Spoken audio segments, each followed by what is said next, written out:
सबसे पहला टॉपिक जो हम करने वाले हैं वो है आपका जीन पियाजे का संज्ञानात्मक विकास का सिद्धांत। तो जीन पियाजे का संज्ञानात्मक विकास का सिद्धांत जो है वो सबसे ज्यादा इंपॉर्टेंट है। दो तरीके से इंपॉर्टेंट है। पहली चीज तो यह है कि इसके 3 प्रश्न आपके सीडीपी में पूछे जाते हैं डायरेक्टली, जो आते हैं इसके सिद्धांत के अंदर से। उसके अलावा भी इससे प्रश्न पूछे जाते हैं इनडायरेक्टली, जैसे कि हिंदी पेडागोजी में पूछे जाएंगे या ईवीएस पेडागोजी में भी पूछे जाते हैं। कई बार सीडीपी में भी कथन के रूप में पूछा जाता है कि ये बताओ बच्चे सक्रिय रूप से स्वयं करके सीखते हैं, ये कथन किसने दिया है। नीचे ऑप्शन दे देगा जीन पियाजे, वाइगोत्स्की, कोलबर्ग वगैरह वगैरह 4 ऑप्शन दे देगा। तो आपको पहचानना होगा कि ये कथन किसने दिया है। और ये कथन सिद्धांतों के अंदर लिखे हुए नहीं होते, इसलिए इस वीडियो में या इस सिद्धांत के अंदर मैंने नई चीजें कुछ ऐड की हैं छोटी छोटी, जो आपको डायरेक्टली प्रश्न सॉल्व करने में आसानी या हेल्प करेगी। ठीक है, तो जीन पियाजे के संज्ञानात्मक सिद्धांत में 4 अवस्थाएं हैं, वो आप सबको पता है। लेकिन उससे पहले थोड़ी चीजें और समझते हैं जो जीन पियाजे ने बोली है, उनके छोटे छोटे सिद्धांत है उसके हिसाब से। तो मैंने यहाँ पे 4 बिंदु लिखे हैं, ये 4 बिंदु आप नोट करेंगे फटाफट से। या तो आप इसका स्क्रीनशॉट ले लो या लिख लो, जैसा आप चाहे, जैसा बेहतर लगे। क्योंकि ये 4 ऑप्शन जो है, ऑप्शन नहीं एक्चुअली पॉइंट जो है वो ऐसे पॉइंट हैं जो आपको ऑप्शन में देखने को मिलते हैं। जैसे कि जीन पियाजे का प्रश्न आएगा और उसमें लिखा होगा जीन पियाजे के अनुसार निम्नलिखित में से कौन सा कथन सही है। 4 कथन दिए होंगे, 4 में से एक लाइन इनमें से कोई एक होगी। या फिर इस तरह से दे देगा कि एक लाइन देगा, बच्चे खोज के द्वारा ज्ञान का निर्माण करते हैं, ये कथन किसने कहा है। तो आपको नीचे 4 मनोवैज्ञानिक के नाम देगा, आपको पहचानना होगा। और ये प्रश्न अभी 2019 के सीटेट में, सॉरी 2021 के सीटेट में अभी ऑनलाइन एग्जाम वाले में आया था, अगर आपने प्रीवियस पेपर देखे हैं। देखिए, तो इनके पॉइंट क्या है, इनका कॉन्सेप्ट भी समझते हैं। बच्चे समझकर सृजन करते हैं। सृजन का मतलब होता है कि बच्चे उसको क्रिएट कर रहे हैं, मतलब जो समझ है, जो बच्चे की समझ है, समझ से यहाँ पे संबंध संज्ञान से है। संज्ञानात्मक विकास का मतलब यही होता है जो भी हमारी ब्रेन से रिलेटेड, एक सेकंड,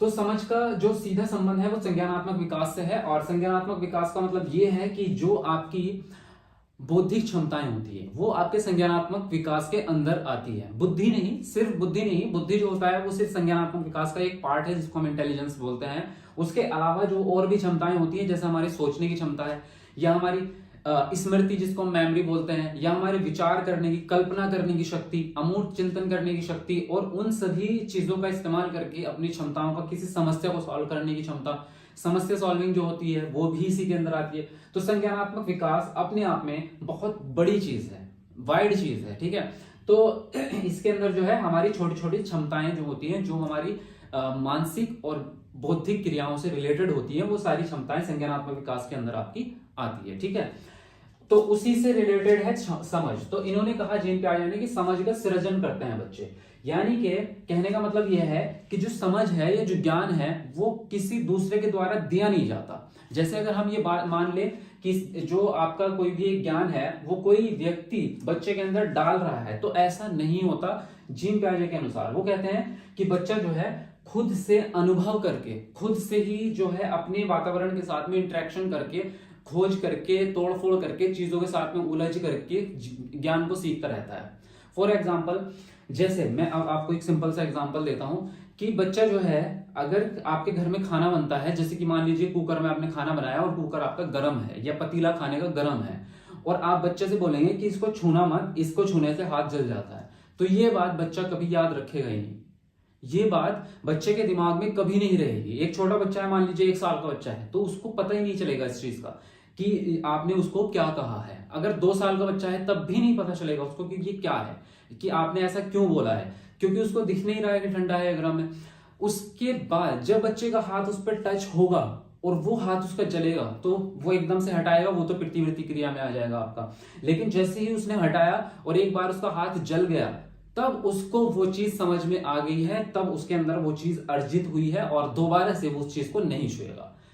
इसी तरह से और भी चीजें होती हैं जिन चीजों से बच्चे को डर लग जाता है, तो बच्चा उन चीजों के पास में नहीं जाना पसंद करता। तो ये क्या है, आपके कहने से या किसी दूसरे व्यक्ति के कहने से या किसी दूसरे व्यक्ति को देखकर, नकल करके ज्ञान नहीं आता या समझ नहीं आती या संज्ञानात्मक विकास नहीं होता। जीन पियाजे कह रहे हैं जब तक बच्चा खुद से ना कर ले उस चीज को, तब तक समझ नहीं आती। इनके कहने का मतलब यह है कि बच्चे समझ का सृजन खुद से कर रहे हैं।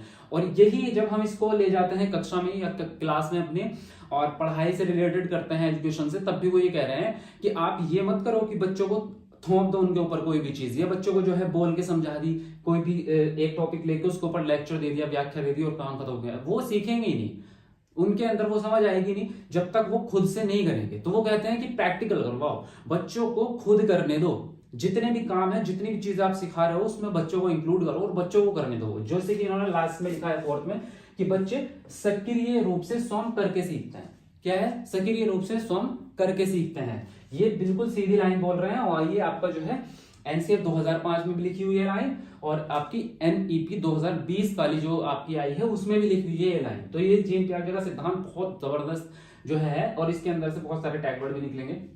दूसरी चीज, दूसरा पॉइंट है बच्चे खोज के द्वारा ज्ञान का निर्माण करते हैं। तो ये तो हमने अभी डिस्कस किया, दोनों एक दूसरे से रिलेटेड हैं। यानी कि खोज से मतलब ये है कि बच्चा जो है किसी भी चीज के अंदर, जब उसके अंदर जिज्ञासा आती है किसी चीज को जानने की, जैसे फॉर एग्जांपल मान लो एक खिलौना है या आपके घर में जो है एक स्पीकर है, और ये काम आपने बचपन में जरूर किया होगा, हमने भी किया था। जैसे रेडियो होते थे बचपन में या कोई स्पीकर, लाउड स्पीकर टाइप के होते थे, तो हम देखते थे कि इसके अंदर आवाज कहां से आती है। तो और भी चीजें मन में इतने सारे सवाल आते हैं, तो हम क्या करते हैं, उसको खोलना स्टार्ट कर देते हैं, उसको तोड़ फोड़ देंगे या खोल देंगे, उसके पुर्जे अलग कर देंगे, उसके अंदर से एक चुंबक निकलती थी और उस चुंबक से फिर हम खेलते थे पूरे दिन। तो ये काम जो है ये एक्चुअल में क्या हो रहा है, ये खोज ही है एक तरह की। ये जितने भी हम एक्टिविटी कर रहे हैं ये सारी खोज के अंदर आती है, जो जीन पियाजे बोल रहे हैं कि बच्चा जो ज्ञान का निर्माण करता है वो खोज करके करता है। तो इसी तरह से बच्चे को जो है नई नई अन्वेषण करने के अवसर दो सीखने के लिए। उसके अलावा संज्ञानात्मक विकास नकल पर आधारित ना होकर खोज पर आधारित है। तो नकल पर आधारित नहीं है, यानी कि बच्चा जो है देख के नहीं सीखेगा, कोई भी चीज नकल करके नहीं सीखेगा। वो जब तक उसमें खुद से इंक्लूड नहीं हो जाता, जब तक खुद से जो है उसमें इन्वॉल्व नहीं हो जाता उस एक्टिविटी में, तब तक उस चीज को नहीं सीखेगा। तो यही हमने बात की अभी इतनी देर से। पूरा चारों ऑप्शन एक दूसरे से रिलेटेड है लेकिन लाइन अलग अलग है, तो इनको आप लिख सकते हैं। अब यहाँ पे देखिए दूसरी चीज मैं आपको बता दूं, एक पॉजिटिव टैग वर्ड की जब हम बात करते हैं तो इन 4 लाइनों में बहुत सारे पॉजिटिव टैग वर्ड हैं। जैसे कि मैं बात करूं खोज, यहां पे नोट करना, खोज के द्वारा, ये एक पॉजिटिव टैग वर्ड होता है जहां पे पूछे ना कि बच्चे के अध्ययन के बारे में निम्नलिखित कथनों में से कौन सा सही है। जिस ऑप्शन में आता है ना कि बच्चे खोज के द्वारा सीखेंगे, वो ऑप्शन राइट होता है। ज्ञान का निर्माण करते हैं बच्चे खुद से, ये भी पॉजिटिव है, ठीक है। उसके अलावा सक्रिय रूप से, तो जहां पे बच्चे सक्रिय होते हैं जिस ऑप्शन में, वो ऑप्शन आपका राइट होता है, चाहे वो ईवीएस पेडागोजी में हो चाहे सीडीपी में हो, कहीं भी हो। सक्रिय रूप से करके सीखना जो है वो अपने आप में एक पॉजिटिव टैग वर्ड है, बच्चे करके सीखेंगे, ठीक है। चलिए ये हो गया, अब आगे बढ़ते हैं। तो आगे यहाँ पे जो है कुछ महत्वपूर्ण शब्द दिए हैं जो कि आपके सीटेट में जो है ये प्रश्न के अंदर आपको ये शब्द देखने को मिलते हैं, और इन शब्दों से कई बार प्रश्न बन भी जाता है। जैसे कि वो जो है एक कथन दे देगा आपको कि इस तरह का कथन देगा कि एक टीचर जो है वो कक्षा में पढ़ा रही है, कक्षा 3 की क्लास में बच्चों को पढ़ा रही है, और वह उनके पूर्व अनुभव का इस्तेमाल करते हुए नए संप्रत्यय को उनसे जोड़ते हुए जो है बच्चों को करके सिखा रही है। तो इसके हिसाब से जो है किस प्रक्रिया का या किस चीज का इस्तेमाल जो है, किस टेक्निक का इस्तेमाल जो है वहां पे हो रहा है, और ऑप्शन में आपको दे देगा आत्मसातकरण, समायोजन, स्कीम्स, स्कीमा या अनुकूलन, इस तरह के 4 ऑप्शन देगा। तो वहां पे कंफ्यूजन हो जाता है कि वहां पे इन शब्दों का मतलब क्या है। और कई बार जो है जीन पियाजे के प्रश्न में जो है, प्रश्न के अंदर ऐसे शब्द आते हैं कि जीन पियाजे जो है बच्चे के समायोजन के बारे में एक कथन कहते हैं, बताओ समायोजन का मतलब क्या है, इस तरह का मतलब। तो इनमें कहीं ना कहीं डिफरेंस में कहीं ना कहीं गड़बड़ हो जाती है। तो इनका अर्थ समझते हैं बहुत अच्छे तरीके से, प्रैक्टिकली समझेंगे पूरे अपने लाइफ से रिलेट करके। देखो अनुकूलन है, आत्मसातकरण है, समायोजन है, एक होता है समावेशन, आप सबने सुन रखे हैं ये शब्द। तो इन शब्दों का क्या अर्थ है और क्या इनमें अंतर है, तो चलिए बेसिक से समझते हैं। जीन पियाजे कहते हैं कि बच्चे के अंदर जन्मजात रूप से अपने समाज के, अपने वातावरण के साथ एडजस्टमेंट करने की जन्मजात क्षमता या प्रवृत्ति होती है। क्या कहा, दोबारा सुनते हैं। जीन पियाजे कहते हैं कि एक नवजात शिशु में जन्मजात ही अपने समाज के साथ सामंजस्य करने की, यानी कि एडजस्टमेंट करने की क्षमता होती है, जिसको अनुकूलन कहते हैं। तो एडजस्टमेंट जो है वो इन तीनों में से कोई नहीं है। एडजस्टमेंट करने की क्षमता जो है उसको अनुकूलन कहते हैं, अडेप्टेशन कहते हैं। क्लियर। तो अनुकूलन जो है वो सिर्फ एक क्षमता है, ये क्षमता कि हम अपने वातावरण के साथ में एडजस्टमेंट कर सकते हैं। ठीक है, उसकी दो प्रक्रियाएं हैं, उसकी दो प्रक्रियाएं हैं, तो दोनों को अलग अलग है और प्रश्न बनते हैं इन दोनों प्रक्रियाओं से। ठीक है, तो वो प्रक्रियाएं क्या क्या है? पहली प्रक्रिया है आत्मसातकरण और दूसरी प्रक्रिया है समायोजन। आत्मसातकरण को बोल रहे हैं एसिमिलेशन और समायोजन को बोल रहे हैं अकोमोडेशन। समायोजन को हम एडजस्टमेंट समझते हैं एक्चुअल में, कई बार हम अपने दिमाग में ही मानते हैं ना समायोजन करना मतलब एडजस्टमेंट करना, नहीं है। समायोजन का मतलब अकोमोडेशन है, एडजस्टमेंट सामंजस्य होता है, सामंजस्य वर्ड पढ़ा है ना, ये समंजन वो एडजस्टमेंट होता है। तो इन दोनों का मतलब क्या है? दो प्रक्रियाएं हैं। अब मेन यही है, तो मैं आपको बता दूं आत्मसातकरण को ही समावेशन कहते हैं। इसी को क्या कहते हैं? समावेशन। ओके, तो इन दोनों में मतलब यह है कि जब बच्चा अपने ज्ञान का निर्माण करता है और उस ज्ञान के निर्माण में अपने पूर्व अनुभव या पूर्व ज्ञान को इस्तेमाल करके संप्रत्यय को समझता है, तो उसको हम कहते हैं आत्मसातकरण। ठीक है, क्या समझे कि बच्चा जो है किसी भी नए ज्ञान को समझने के लिए या नई चीज को सीखने के लिए जब पुराने ज्ञान का इस्तेमाल कर रहा हो, तो वहां पे क्या है? आत्मसातकरण है। और जब किसी भी नए ज्ञान को सीखने के लिए पुराने किसी भी ज्ञान की जरूरत नहीं है, नया ज्ञान को एज इट इज उसी फॉर्म में ग्रहण करके अपने अंदर जो है उसको समा रहा है या अपनी समझ को जो है उसके अकॉर्डिंग ढाल रहा है, अपने आप को उस वातावरण में ढाल रहा है, तो वहां पे समायोजन हो जाता है। सिर्फ फर्क इतना है, दोनों में ज्ञान का दोनों में जो है ज्ञान का निर्माण हो रहा है, इसमें कोई अंतर नहीं है। दोनों में बच्चा सीख रहा है, इसमें कोई अंतर नहीं है। अंतर सिर्फ इतना है कि आत्मसातकरण में पूर्व ज्ञान का इस्तेमाल होता है और समायोजन में पूर्व ज्ञान का इस्तेमाल नहीं होता है। अब उदाहरण से समझना है इसको। देखिए, आत्मसातकरण में क्या है? सिर्फ इसमें सीखना ही नहीं होता, बच्चे की क्रियाएं भी होती हैं। जैसे कि बच्चा एक क्रिया करता है कि बच्चे के सामने आप एक मान लीजिए 1.5 साल का बच्चा है या 2 साल का, 1.5 से 2 साल के बीच का बच्चा, तो आप उसके सामने कोई भी चीज रखेंगे वो उसको उठा के खाने लगता है। जैसे अगर मैं ये मार्कर भी उसके सामने रखूंगा तो इसको भी खा के मतलब उठा के मुंह में रखेगा। अगर आप उस बच्चे के सामने कोयला भी रखेंगे, मिट्टी भी रखेंगे, तो वो उसको उठा के खाएगा। क्यों? यहां पे पहली चीज तो वो क्रिया है, सिर्फ चलो प्रतिवृत्ति क्रिया है, लेकिन वो उसको खा रहा है, वहां पे उसका पूर्व ज्ञान ऐड हो रहा है, क्योंकि उसको खाने की क्रिया पता है। उस बच्चे को खाने की क्रिया पता है, उसके जो ज्ञान में है समाहित पूर्व ज्ञान जो है वो खाने की क्रिया है, इसलिए उसने वो क्रिया की है। तो यहाँ पे क्या हुआ है? यहाँ पे आत्मसातकरण हुआ है। ठीक है, अब दूसरे एग्जाम्पल पे समझते हैं। इसमें तो बहुत सारे एग्जाम्पल मिल जाएंगे आपको। जैसे कि मान लीजिए मैं जो है यहाँ पे अगर ये बात करूं कि 4 - 2 बराबर क्या होता है, तो इसमें जरूरत पड़ेगी जोड़ने की। मतलब पहले जोड़ने का स्किल आता है, बाद में घटाने का आता है। तो यहाँ पे जब हम जोड़ने वाले स्किल का इस्तेमाल करके बच्चे का जो पूर्व ज्ञान है वो क्या हुआ? जोड़ना। और अब ये करेगा तो यहाँ पे क्या हो गया? आत्मसातकरण हुआ। और एग्जाम्पल समझते हैं, ये थोड़ा कठिन हो गया, आई थिंक मुझे ऐसा लगा आपके सर के ऊपर से न चला जाए। एक बार और समझते हैं। यहाँ पे क्या है? बच्चे ने ये सीखा कि 2 + 4 = 6। ये बच्चे को आता है, इतना आता है। अब मैंने बच्चे को और क्या दिया? मैंने दिया उसको 22 + 32। अब बताओ क्या होगा? उससे एक लेवल आगे गया ना। तो यहां पे क्या है? इस सवाल को सॉल्व करने के लिए उसका जो पूर्व ज्ञान है उसको ये आता है, ये ज्ञान का इस्तेमाल कर रहा है इसको सीखने के लिए। तो ये क्या हुआ? आत्मसातकरण हुआ। ठीक है, इसी प्रकार से और समझते हैं। इसी प्रकार से अगर मैं उसको जो है एक सवाल देता हूं बच्चे को कि आप जो है ये करो। अब यहां पे क्या है? बच्चे ने 10 तक के पहाड़े याद कर रखे हैं। ठीक है, 10 तक के टेबल्स उसको याद हैं। तो यहां पे क्या है? यहां पे 4 के टेबल की जरूरत पड़ेगी। 4 × 12, 2 लिखेगा, 4 दूनी 8। तो यहां पे क्या है? उसके पूर्व ज्ञान का इस्तेमाल होगा।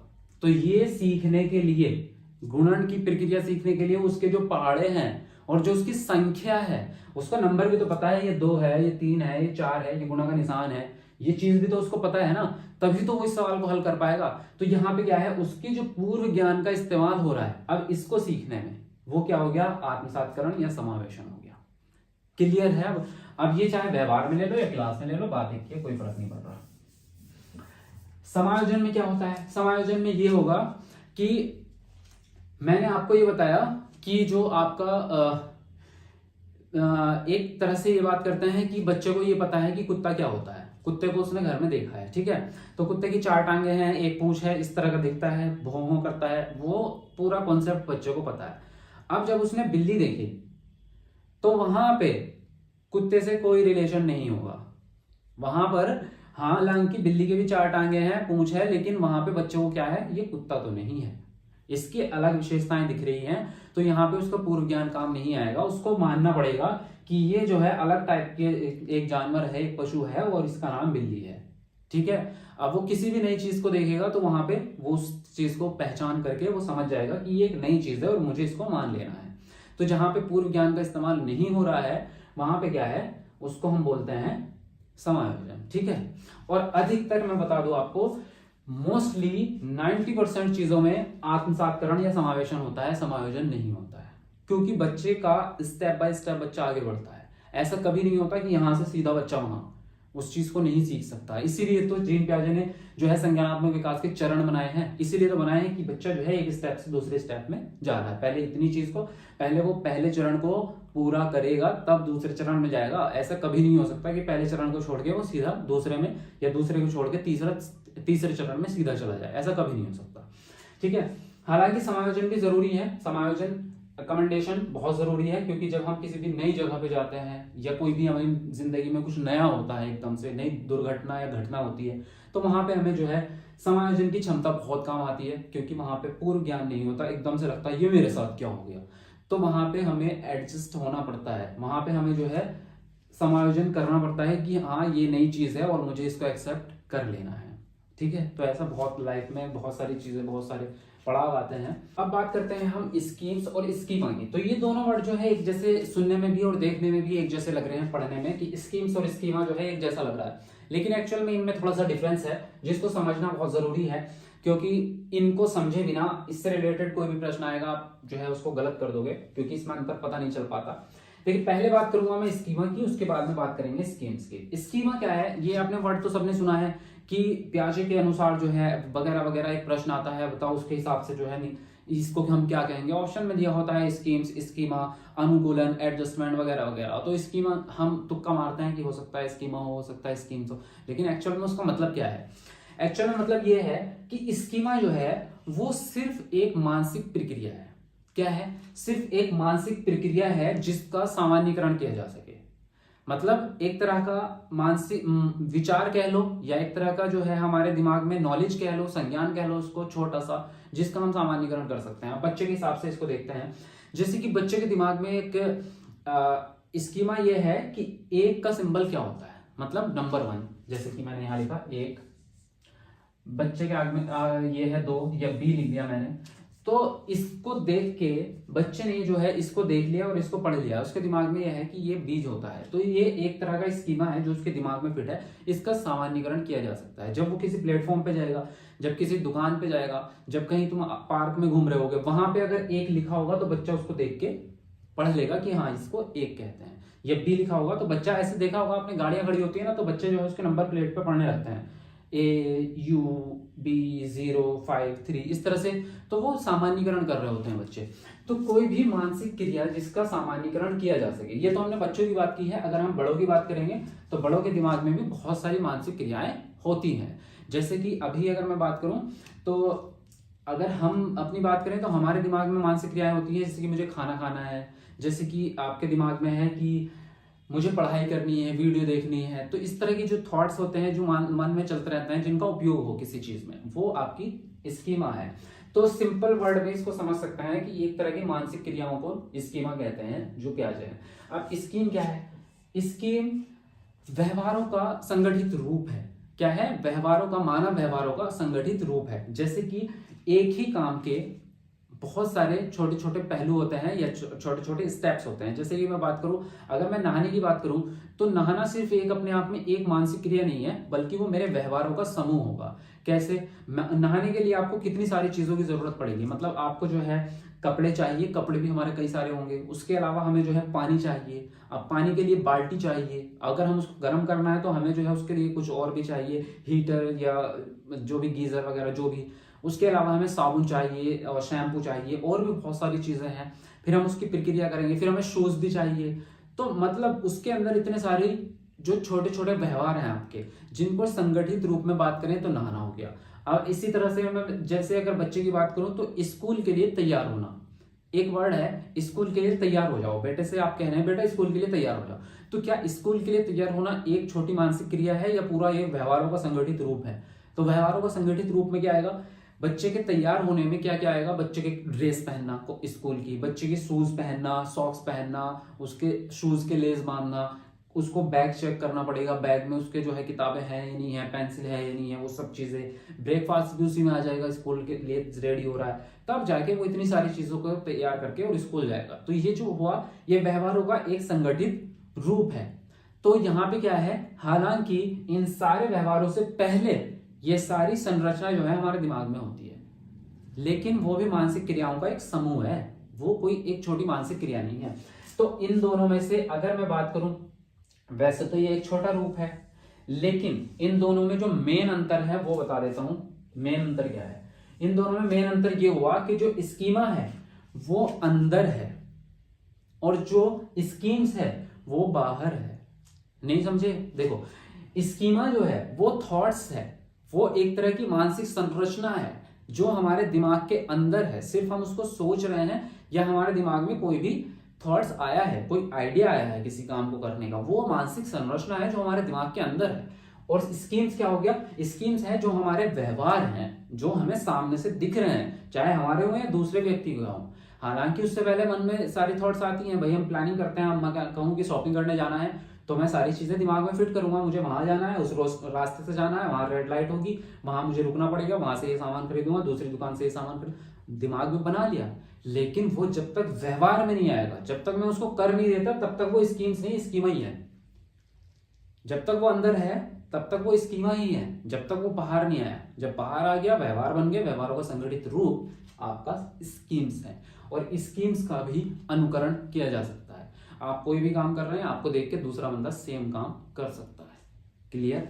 आई थिंक ये क्लियर हो गया होगा। इसमें तो कुछ लिखने लायक है नहीं, स्क्रीनशॉट लेना चाहो ले सकते हो। आगे बढ़ते हैं। देखिए, अब आगे थोड़ा फास्ट चलेंगे हम, ठीक है? यहां पे बात करें समझ के चलेंगे, लेकिन तो 4 अवस्थाएं होती हैं जीन पियाजे के सिद्धांत की। और सबसे पहली अवस्था है आपकी संवेदी गामक अवस्था, जो होती है आपकी जन्म से 2 वर्ष तक के बच्चे की, ठीक है?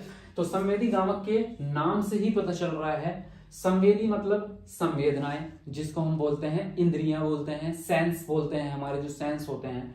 और गामक का मतलब है आपका मोटर, यानी कि एक्टिविटी, ठीक है? जो हमारे हाथ पैरों से, हमारे बॉडी के द्वारा जो भी कार्य किए जाते हैं गामक में आ जाते हैं। तो इसके अंदर जो है संवेदी गामक अवस्था में पहले तो नॉर्मली बात करते हैं। नॉर्मली क्या है, जन्म से 2 वर्ष तक का बच्चा है, ठीक है? तो जो जन्म से 2 वर्ष तक के बच्चे के अंदर क्या क्या विशेषताएं होंगी, तो गुण मैंने लिखे हैं यहाँ पर, लेकिन सबसे ज्यादा बच्चा इंद्रियों का प्रयोग करता है और संज्ञानात्मक क्षमता जो है वो बहुत ही कम स्तर पे होती है। बच्चे के अंदर जो है सोचना समझना बहुत कम होता है, सिर्फ वो अपने मन से जो उसको जिसमें रुचि आती है वो कर लेता है, जिस मतलब अपने मन से काम कुछ भी करता रहता है, चाहे वो किसी चीज को तोड़ दे फोड़ दे, वो जो है संज्ञानात्मक रूप से सोचेगा नहीं कि उसका रिजल्ट क्या होगा। अब इसके अंदर गुण क्या क्या होंगे, पहले बात करते हैं। पहली चीज, प्रतिवर्ती क्रियाएं जो है वो इस अवस्था में होती हैं, और इनको आप लिखते भी रहना क्योंकि यही आपके टैग वर्ड भी हैं, यही आपके टैग वर्ड भी हैं। प्रश्न इसी तरह से बनेंगे, मानसिक चित्रण कौन सी अवस्था में आता है? जीन पियाजे के हिसाब से मानसिक चित्रण कौन सी अवस्था में होता है? 4 अवस्थाएं देगा, संवेदी गामक होगा, पूर्व संक्रियात्मक होगा, औपचारिक संक्रियात्मक होगा। कौन सी अवस्था में है तो आपको पता होना चाहिए, ये हमने कौन सी स्थिति में पढ़ा है, पहली वाली में पढ़ा है। तो मानसिक चित्रण जो है संवेदी गामक अवस्था का एक गुण है। इसी प्रकार से आपसे पूछ लेगा, प्रतीकात्मक खेल जो है बच्चे कौन सी अवस्था में करता है? तो आपको पता है प्रतीकात्मक खेल जो है वो सेकंड अवस्था में आता है, जो कि आपका 3 बार 2021 वाले सीटेट में 3 क्वेश्चन इसी से आए, प्रतीकात्मक खेल से 3 क्वेश्चन पूरे। तो यहाँ पे बात करें प्रतिवर्ती क्रियाएं जो होती हैं वो कौन कौन सी होती है? प्रतिवर्ती क्रियाएं होती हैं ऐसी क्रियाएं जिन पे बच्चे का या हमारा कोई कंट्रोल नहीं होता है, जैसे कि फॉर एग्जांपल मेरे पलके झपकना, मतलब आप सबकी भी। तो पलके झपकना जो है वो एक तरह की प्रतिवर्ती क्रियाएं हैं जिसको हम जानबूझ के रोक नहीं सकते, जो अपने आप होती रहती है। अगर हम रोकना भी चाहें तो कितने देर रोक सकते हैं, मतलब जबरदस्ती रोकना चाहें तो ज्यादा से ज्यादा 30 सेकंड, 1 मिनट रोक लोगे, ज्यादा से ज्यादा कोई ज्यादा कंट्रोल होगा 2 मिनट रोक लेगा। लेकिन यह है कि ये झपकेंगी, और अगर स्वाभाविक रूप से हम इन्हें छोड़ दें, भूल जाएं तब भी पलकें जो है झपकती रहती हैं। सोने पे नहीं झपकती, वो अलग बात है, लेकिन अगर हम जाग रहे हैं तो हमारी पलकें जो है वो अपने आप में झपकती रहती हैं। तो ये एक तरह की प्रतिवर्ती क्रिया है। इसी प्रकार से किसी खाने को देखकर मुंह में लार आना, वो आपका जो है प्रतिवर्ती क्रिया होती है, ये स्वाभाविक है। जैसे कि अगर मैं बात करूं कि नींबू खाने में कैसा टेस्ट होता है, तो अभी सुन के ही कुछ लोगों के मुंह में पानी आ गया होगा। इसी तरह से कोई भी टेस्टी खाना आपके सामने दिख जाए, आपको भूख लगी हुई है और आपका पसंदीदा खाना आपके सामने आ जाए, तो फौरन मुंह में पानी आने लगता है। हाँ, कि हम जबरदस्ती कंट्रोल करें वो अलग बात है। तो ये क्या है, ये प्रतिवर्ती क्रियाएं हैं। और बच्चे में ऐसी प्रतिवर्ती क्रियाएं बहुत सारी होती हैं, जैसे कि पैरों में सेंसेशन बच्चे के बहुत ज्यादा होता है। तो जैसे अगर आप एक बच्चे को, छोटे बच्चे को लेके अगर आप जो है ऐसे फर्श पे उसको खड़ा करना चाहेंगे, जब बच्चा बहुत छोटा है, 3 महीने का, 5 महीने का, बच्चे ने चलना नहीं सीखा होता जब तक, उससे पहले की बात कर रहे हैं, 2-4 महीने का बच्चा, तो वो पैरों को अपना उठाता है, वो जमीन पे लगाता नहीं है। अगर बच्चे को आप लगाएंगे, या घास का मैदान होता है उस पर अगर बच्चे को खड़ा करेंगे, तो बच्चा पैर नहीं रखता उस पर नीचे, क्योंकि वो उनको बहुत जो सेंसिटिविटी वो बच्चे की बहुत ज्यादा होती है, उनको अजीब लगता है। तो इस तरह की जो है प्रतिवर्ती क्रियाएं बच्चों के अंदर बहुत ज्यादा होती है। दूसरी बात, अनुकरण का गुण। बच्चे जो सीखते हैं ना, वो अनुकरण करके सीखते हैं। यह अनुकरण करने की प्रवृत्ति इस एज में बहुत ज्यादा होती है। अनुकरण का मतलब होता है नकल करना, व्यवहारों की नकल करना।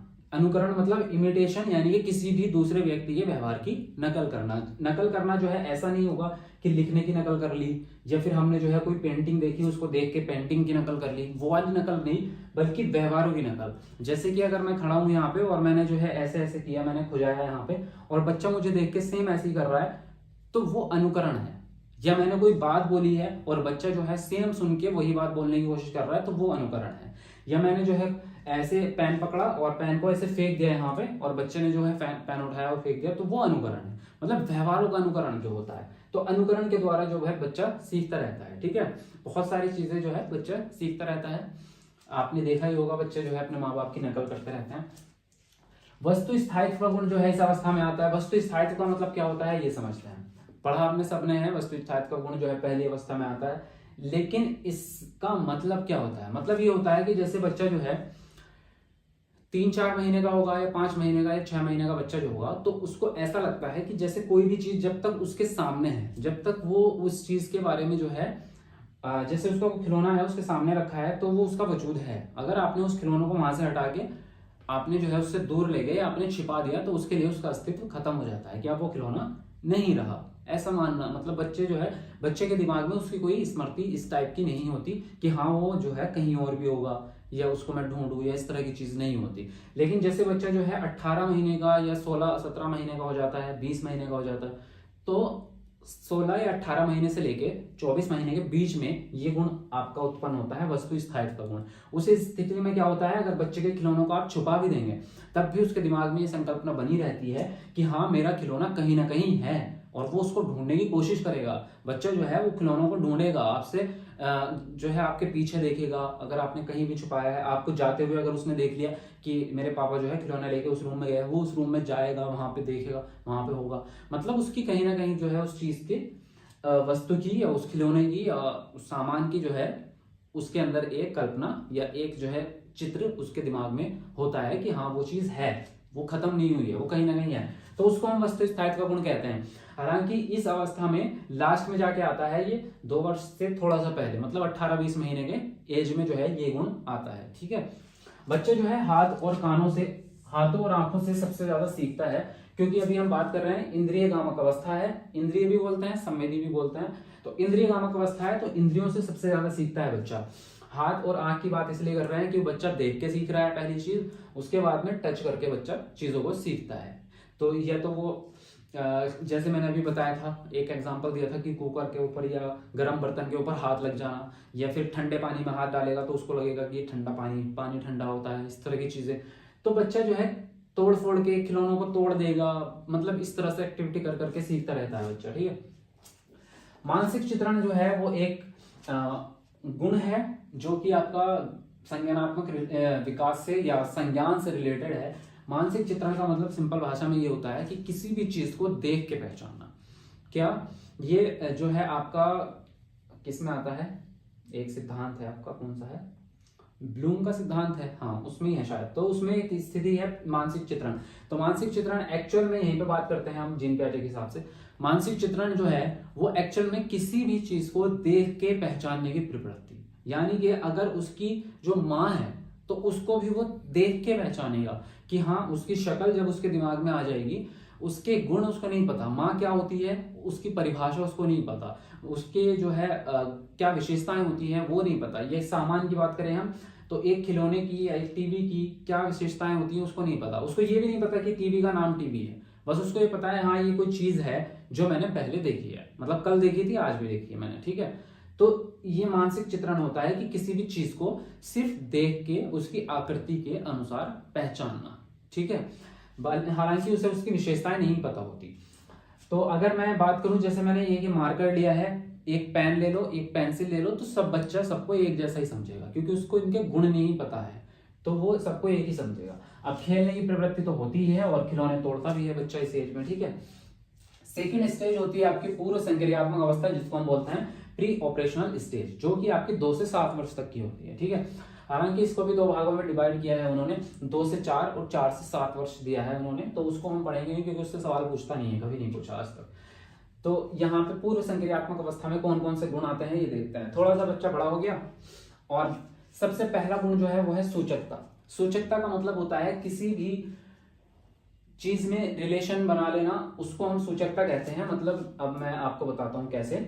जैसे कि पावलोव का सिद्धांत था कि आपका जो है साहचर्य में और आपके जो है स्टिमुलस में, सॉरी अनुबंधन, जो उनमें साहचर्य उत्पन्न हो जाता है, जो आपकी क्रिया है, जो हमारी क्रिया होती है और जो वस्तु होती है या कोई एक्टिविटी होती है, उन दोनों के बीच में साहचर्य बन जाता है। तो इसी प्रकार से इसमें भी साहचर्य बनता है, संबंध बनता है। तो सूचकता क्या है? किसी भी चीज को उसके रिलेटेड एक्टिविटी से पहचान लेना। या मैं फॉर एग्जांपल दूं, जैसे बच्चे की माँ होती है तो उसका संबंध उसकी आवाज से लगा लेना। मतलब बच्चा जब माँ की आवाज पहचानने लगता है, तो जैसे उसकी आवाज सुनता है बच्चा, तो बच्चा जो है पहचान जाता है कि मेरी माँ जो है आसपास ही है। उसके अलावा भी छोटी चीजों पे अगर आए तो जो माँ की चूड़ियों की आवाज होती है या पायल की आवाज होती है, उससे भी बच्चा जो है पहचान लेता है कि ये मेरी माँ है और मेरी माँ जो है मेरे आसपास है, चाहे वो उस कमरे में हो या वहां हो या बाहर हो, कहीं भी। तो ये एक तरह का सूचकता का गुण कहलाता है। मतलब किसी भी चीज से किसी पर्सन को या किसी दूसरी चीज को रिलेट कर लेना, वो आपका सूचकता हो गया, ठीक है। और वो इस स्टेज में आपके आ जाता है, इससे पहली वाली में नहीं होता है। जैसे कि मैंने बात की थी मानसिक चित्रण में, वहां पे मानसिक चित्रण में जब तक उसकी माँ उसके सामने नहीं आई तब तक वो नहीं पहचानेगा किसी भी चीज से रिलेट करके, ठीक है। तो यहाँ पे हो गया आपका। और उसके अलावा जो है केंद्रीयता होती है आपकी। केंद्रीयता और आत्म केंद्रीयता एक ही बात होती है। केंद्रीयता मतलब किसी भी एक चीज के पीछे टिक के रह जाना। आत्म केंद्रीयता से इसको समझते हैं हम। आत्म केंद्रीयता का मतलब ये होता है कि बच्चे को इस एज में ये लगता है कि इस दुनिया में जितनी भी चीजें होती हैं वो सब मेरे से रिलेटेड है। यानी कि ये पृथ्वी जो है, यहाँ पे जितने काम हो रहे हैं वो सब मेरे से संबंधित है। आत्म केंद्र का मतलब यही है कि अपने ऊपर केंद्रित हो जाना खुद के। जैसे कि उसको ये लगता है कि जो सूरज है ये भी मेरी तरफ देख रहा है, अगर मैं इसकी तरफ देखूं मेरी तरफ देख रहा है। अगर उसको ये लगता है कि पेड़ मेरे से बात करते हैं, उसको ये लगता है कि अगर मैं भाग रहा हूं तो पेड़ भी मेरे साथ भाग रहे हैं। या उसको ये लगता है कि जैसे कि हमें ये लगता था ना कि चांद जो है, जैसे चांद रात को दिखता है, पहले घरों में छत पे सोते थे, आजकल तो छत पे लोग सोते नहीं है, गाँव में सोते हैं अभी भी। तो वहां पे क्या है, छत पे चांद देखते हैं। और जब हम जैसे दूसरे शहर में गए, मान लो अपनी नानी के यहाँ कहीं भी, तो वहां हम देखेंगे कि चांद वहां भी है। तो हमें ऐसा नहीं लगता था बचपन में कि ये चांद हमारे घर पे भी है और यहाँ भी मेरे साथ साथ आ गया। तो ऐसा लगता है इस एज में कि ये चांद मेरे साथ साथ जो है मेरी नानी के घर भी आ गया। तो मतलब वो आत्म केंद्रिता का गुण होता है। मतलब पूरे जो है चीजों को बच्चा खुद से रिलेट कर लेता है। उसके अलावा जो है एक गुण होता है जीववाद का। जीववाद का गुण जो होता है वो ये होता है कि बच्चा निर्जीव चीजों को भी सजीव समझने लगता है या जीवित समझने लगता है, जिनमें गति होती है, गतिमान चीजों को। जैसे कि आपके छत का पंखा होता है, उसमें गति है तो बच्चा घूम रहा है तो बच्चा समझता है ये जिंदा है। और जैसे एरोप्लेन होता है तो एरोप्लेन भी आपका जो है उड़ रहा है तो बच्चे को लगता है कि ये जो है एक जीवित प्राणी है। उसी तरह से और भी चीजें हो सकती हैं जिनके अंदर क्रिया होती है, जैसे कार हो गई, तो उनको क्या समझता है बच्चा जो है जीवित समझता है, ठीक है। प्रतीकात्मक खेल तो रिलेटेड मतलब इसका कोई बड़ा वो नहीं है कि हाँ इससे रिलेटेड ओपनली प्रश्न आएगा, सिर्फ डायरेक्टली ऐसे ही पूछता है। प्रतीक करके मतलब कोई भी सिंबॉलिक जो प्ले बच्चे खेलते रहते हैं इस एज में, और खेलने की प्रवृत्ति बढ़ जाती है इस स्टेज में, उससे आगे बढ़ जाती है। विचारों की अनुत्क्रमणीयता और जिज्ञासा इस स्टेज में बढ़ जाती है। विचार जो है वो अजीब अजीब तरह से आते हैं और नई नई चीजों को जानने की, खोजने की जिज्ञासा, सवाल बच्चा बहुत ज्यादा पूछता है इस एज में, इस स्टेज में, क्योंकि उसको जानने की और किसी भी चीज को समझने की जिज्ञासा होती है, तो वो सब चीजें समझता है। ठीक है, अगर इसका स्क्रीनशॉट आप लेना चाहो तो ले सकते हो।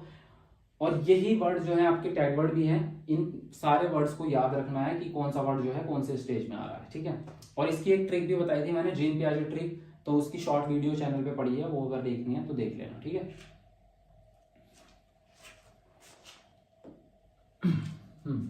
चलिए आगे बढ़ते हैं। और नेक्स्ट जो आपका है, नेक्स्ट स्टेज है आपकी मूर्त संक्रियात्मक अवस्था, जिसको हम बोलते हैं स्टेज ऑफ कंक्रीट ऑपरेशन, जो कि 7 से 11 वर्ष तक की है। ठीक है, 7 से 11 वर्ष है।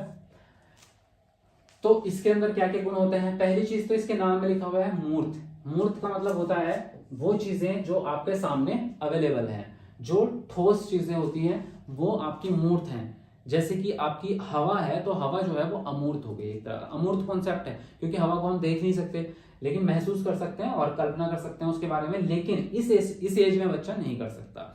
इसी प्रकार से इससे गुलाब है, तो गुलाब को तो हम देख सकते हैं, तो वो एक मूर्त चीज है। लेकिन अगर हम बात करें गुलाब की खुशबू की, तो गुलाब की जो खुशबू है वो आपकी अमूर्त संकल्पना है, वो आपकी मूर्त संकल्पना नहीं हुई। ठीक है, तो इस स्टेज में क्या होता है, बच्चा सिर्फ उन्हीं कॉन्सेप्ट को समझ सकता है जो उसके सामने प्रस्तुत किए जाएं, जो उसके सामने रखे जाएं। अगर आप कोई सवाल भी कर रहे हैं तो आपके अगर उसके सामने वो चीज है तो बच्चा उस कैलकुलेशन को कर सकता है। अगर आप उससे वर्बली पूछेंगे तो नहीं कर पाएगा।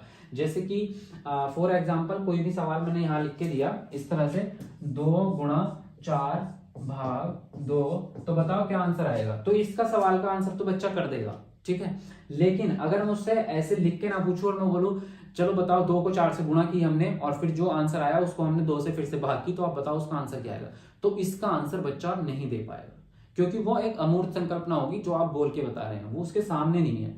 तो जो चीजें सामने है उसका आंसर दे देगा बच्चा, जो सामने नहीं है उसको नहीं समझ पाएगा। जैसे कि अगर मैं ये बात करूं, मैंने सवाल कर लिया किसी भी बच्चे से कि 3 बहनें हैं और तीनों बहनों में से मान लीजिए एक का नाम अंजू है, एक का नाम मंजू है और एक का नाम संजू है। तो मैंने कहा कि मंजू जो है वो संजू से बड़ी है और अंजू जो है वो संजू से छोटी है, तो बताओ सबसे बड़ी बहन कौन सी हुई। तो इनका आंसर देना उसके लिए बहुत मुश्किल हो जाएगा, क्योंकि वो अमूर्त है। लेकिन अगर उन्हें तीनों बहनों को हम सामने लाके खड़ा कर दें उनके, तो वो बच्चा बता देगा देख के कि ये वाली बड़ी है। हालांकि वहां पे वो उसकी हाइट के हिसाब से बताएगा, क्योंकि एज पहचानना तो मुश्किल है उसके लिए, तो वो हाइट के हिसाब से देख के बता देगा कि ये लड़की बड़ी है, ये वाली बहन इनकी बड़ी होगी। तो यहाँ पे जितने भी डिसीजन या जितनी भी कैलकुलेशन या मानसिक क्रियाएं बच्चे की होगी वो सामने होगी, देख के होंगी। अमूर्त रूप से बच्चा कल्पना यहाँ पे नहीं कर सकता, सोच नहीं सकता। ठीक है, तो इसी चीज से हमने जो है इनके गुण लिखे हैं। गुण ये है कि मूर्त चिंतन कर सकता है बच्चा। मूर्त चिंतन का मतलब यही है जो चीजें सामने है उसके बारे में सोच सकता है। चिंतन तो यहाँ पे भी करना पड़ रहा है ना, यहाँ पे भी करना पड़ रहा है, लेकिन यहाँ पे सामने है ये चीज, तो बच्चा चिंतन उसका कर लेगा, चाहे वो लिख के ही क्यों ना करे। ठीक है, उसी प्रकार से तार्किकता इस स्टेज में आ जाती है, मतलब तर्क करने की क्षमता कि क्या सही है क्या गलत है। अब यहाँ पे भी इस सवाल में तर्क चाहिए ना, बिल्कुल, कि 2 को 4 से गुणा करेंगे तो 8 आएगा, इसमें एक तर्क है। तो किसी भी चीज में तर्क वितर्क करने की क्षमता जो है इस स्टेज में आ जाती है। वर्गीकरण करने की क्षमता आ जाती है, मतलब बच्चा जो है बांट सकता है चीजों को। जैसे कि हमने जो है 3 उसको जो है बहुत सारे हमने वो दिए सिंबल्स, जैसे कि 3 त्रिकोण दे दिए, फिर हमने 2 जो है उसको वर्ग दे दिए और 3 गोले दे दिए। तो वो उनकी विशेषताओं के आधार पर गोलों को अलग कर देगा और त्रिकोण को अलग कर देगा और त्रिभुज को, और आपको जो है वो वर्ग को अलग कर देगा। तो वर्गीकरण की क्षमता आ गई उसके अंदर। उसी प्रकार से रंगों के आधार पर वर्गीकरण कर लेगा। तो बहुत सारी चीजों के आधार पर वर्गीकरण जितनी भी चीजें में होते हैं, ये वर्गीकरण बच्चा जो है इस स्टेज में सीख जाता है। ठीक है, संरक्षण, संरक्षण का मतलब समझते हैं क्योंकि संरक्षण जो है बहुत बार आता है और इसका मतलब नहीं पता चल पाता क्या है। संरक्षण का मतलब एक्चुअल में है, जीन पियाजे के हिसाब से बात करेंगे हम, किसी और की बात नहीं करेंगे, क्योंकि संरक्षण का अर्थ जो है अगर कहीं और ले जाएंगे तो अर्थ बदल जाएगा। संरक्षण का मतलब होता है हमारे वातावरण में होने वाले चेंजेस, परिवर्तन, या फिर किसी भी चीज के होने की वजह। मतलब कि हमारे अगर वातावरण की बात करूं मैं, तो पेड़ होते हैं और पेड़ों के कटने से क्या परिणाम होगा ये समझना, या पेड़ों के लगाने से क्या परिणाम होगा, क्या चेंज होगा हमारे वातावरण में ये समझना, ये संरक्षण के अंदर आता है। मतलब हमारे वातावरण में होने वाले चेंजेस और वातावरण में किसी भी चीज के होने या ना होने की वजह समझना, ये आपका जो है संरक्षण के अंदर आता है। अब इसको आप जो है और चीजों में भी कहीं पे भी ला सकते हो, ठीक है। तो उसके अलावा जो है पलटावी गुण, पलटावी गुण का मतलब है किसी भी संक्रिया को जहां से शुरू किया है उस संक्रिया को पूरा करके लौट के वापस वहीं तक आना। जैसे कि मैं बात करूं, ये एक मार्कर है, ये एक मार्कर है और ये मैंने एक संक्रिया की है, इन दोनों को अलग कर दिया, ठीक है। अब इन दोनों को वापस लाने के लिए क्या करूंगा मैं, फिर से मैंने वही किया, तो ये पलटावी गुण है। ये तो इसका सीधा गुण हुआ कि मैंने इसको अलग किया। अब अगर मैं वापस इसको ला सकता हूं तो ये पलटावी गुण है। तो ये संक्रियाओं में या कार्यों में जब आ जाता है उसको हम पलटावी गुण कहते हैं। जैसे कि मैं बात करूं यहाँ पे कि 2 + 4 बराबर होता है आपका 4 + 2 के, तो ये भी आपका पलटावी गुण होगा, या एक तरह से और इसको बात करते हैं।